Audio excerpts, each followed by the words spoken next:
Hey guys! So today we're going to be talking about camera angles in movies and why movies use those angles.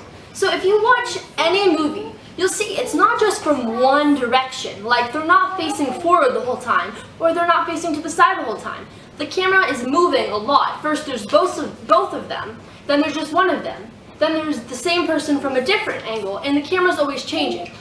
Why do movies do that? They use angles, the different positions that they make the movie at, so that the movie is more interesting.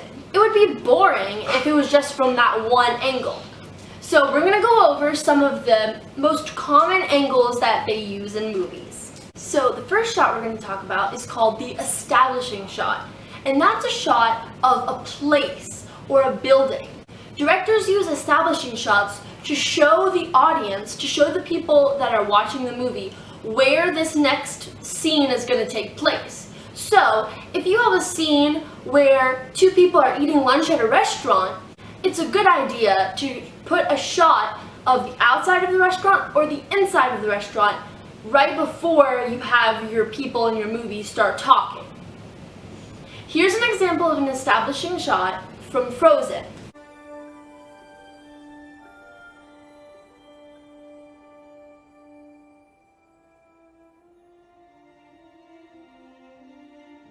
So you notice how in this shot, we're getting to see the kingdom of Arendelle. We get to see, okay, there's a castle, so that means there must be a king and a queen and maybe some princesses. And you see all the houses, so you know that there's lots of people that live there. And then we go into the scenes where they're talking. But this establishing shot shows you where the scene is going to take place. So now we're going to practice an establishing shot. I want to take whatever device you're recording on, probably a phone, and I want you to find a place to take an establishing shot. So maybe it's an establishing shot of the outside of your house, or maybe it's an establishing shot of your kitchen, or maybe your bedroom, or your backyard. The next shot we're going to look at is a wide shot. Now, a wide shot is good for introducing your characters. Let's look at this clip from Tangled.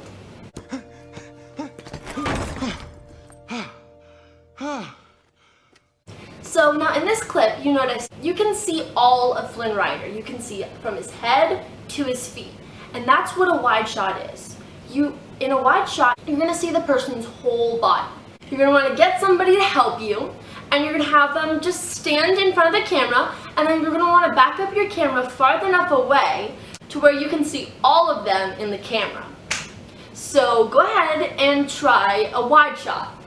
The next shot we're going to go over is the medium shot. The medium shot is really good for conversations because it's a very normal shot. In a conversation in real life, you're not going to be looking at the person's entire body. So it just makes more sense for a medium shot to be the regular shot for conversation. Doesn't mean it has to be the only shot during a conversation, but it's a good shot that won't get tiring. Let's check out this example. Have you lost something? Ah! Yeah, that paper, you see. I thought that So you're going to go ahead and practice shooting a medium shot. You might want to use two different people, that way you can film a conversation. And you're going to want to try to frame them from about waist to head. The next shot we're going to look at is called a close-up shot. And a close-up shot is really good when you want to show somebody's emotions. So if somebody is super scared or super angry or super shocked, you don't want to use close-ups too often because they're just really intense. You want to use them for really, really important moments. Let's look at this clip from The Lion King.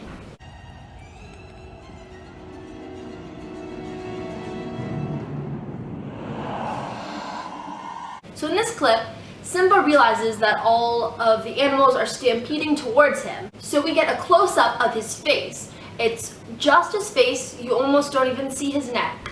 And that way you can really see how scared he is. So to practice close-ups, get somebody to help you and use your phone to record just in front of their face. So it should only be about this much. And maybe they're angry in your shot, or maybe they're super sad, or maybe they're even super duper excited. The next shot we're going to look at is a high angle shot. And that's when the camera is up high, kind of looking down, not looking completely down, but looking partially down at the subject. This shot is really good if something scary is happening or if the character doesn't know what to do. So let's look at this example.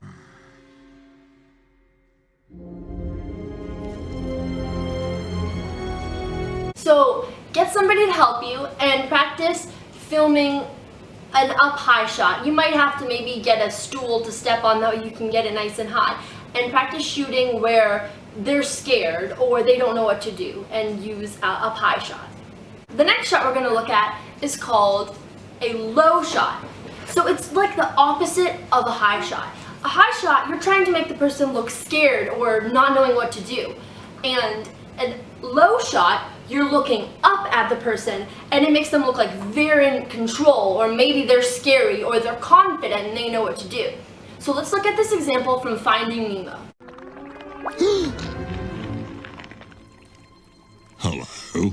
So in this shot, we have a low shot of Bruce the shark. And this is a really good low angle because Bruce is a shark and Marlin and Dory are just little fish. So Bruce the shark is in control and he's powerful in this shot, and that's why they decided to use a low shot facing up at him.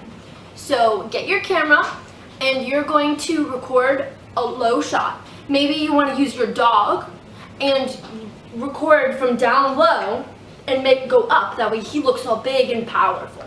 And the last shot we're going to talk about is a moving shot. There's lots of different types of moving shots, but we're going to focus on the pan. So let's watch this clip from Mulan.